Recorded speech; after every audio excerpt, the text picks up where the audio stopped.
చిరంజీవి గారు ఇప్పుడు కొత్తగా యాక్ట్ చేస్తున్న మూవీ 'విశ్వంబర'. అయితే చిరంజీవి గారు ఈ 'విశ్వంబర' మూవీకి ముందు లాస్ట్ యాక్ట్ చేసిన మూవీ 'బోలాశంకర్'. అయితే 'బోలాశంకర్' మూవీ రిలీజ్ అయ్యి 2 ఇయర్స్ అయిపోయింది. అయితే చిరంజీవి గారు ఈ 'బోలాశంకర్' మూవీ రిలీజ్ తర్వాత 2 ఇయర్స్ టైం గ్యాప్ తీసుకొని ఇప్పుడు మళ్ళీ ఈ 'విశ్వంబర' మూవీలో యాక్ట్ చేస్తున్నారు చిరంజీవి గారు. చూడాలి చిరంజీవి గారికి ఈ 'విశ్వంబర' మూవీతో కూడా ఒక మంచి హిట్ వస్తుందా లేదా అనేది మనం ఈ 'విశ్వంబర' మూవీ రిలీజ్ అయ్యాక చూడాలి.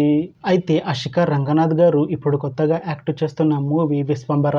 అయితే ఆషికా రంగనాథ్ గారు ఈ 'విశ్వంబర' మూవీకి ముందు లాస్ట్ యాక్ట్ చేసిన మూవీ 'నా సామిరంగా'.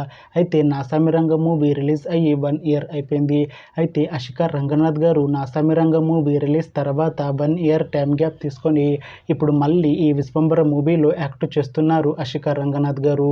చూడాలి ఆషికా రంగనాథ్ గారికి ఈ 'విశ్వంబర' మూవీతో కూడా ఒక మంచి హిట్ వస్తుందా లేదా అనేది మనం ఈ 'విశ్వంబర' మూవీ రిలీజ్ అయ్యాక చూడాలి. అయితే 'విశ్వంబర' మూవీ టీం ఈ మధ్య ఒక చిన్న టీజర్ని అలానే ఒక పాటని విడుదల చేసింది. అయితే వాటికి మంచి రెస్పాన్స్ వచ్చింది.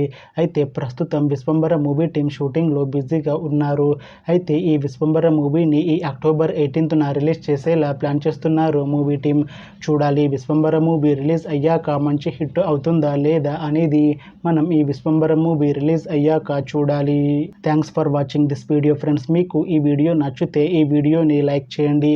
ఇంకా ఇలాంటి మూవీ అప్డేట్స్ కోసం ఈ ఛానల్ని సబ్స్క్రైబ్ చేసుకోండి.